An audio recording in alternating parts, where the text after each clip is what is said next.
بسم اللہ الرحمن الرحیم۔ سورۃ الفلق مکمل۔ اعوذ باللہ من الشیطان الرجیم، پناہ مانگتا ہوں میں اللہ کی شیطان مردود سے۔ بسم اللہ الرحمن الرحیم، شروع اللہ کے نام سے جو سب پر مہربان ہے، بہت مہربان ہے۔ قل اعوذ برب الفلق، کہو کہ میں صبح کے مالک کی پناہ مانگتا ہوں۔ من شر ما خلق، ہر اس چیز کے شر سے جو اس نے پیدا کی ہے۔ ومن شر غاسق اذا وقب، اور اندھیری رات کے شر سے جب وہ پھیل جائے۔ ومن شر النفاثات فی العقد، اور ان جانوں کے شر سے جو گنڈے کی گروہوں میں پھونک مارتی ہیں۔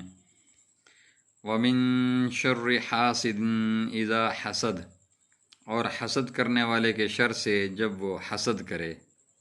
صدق اللہ العظیم۔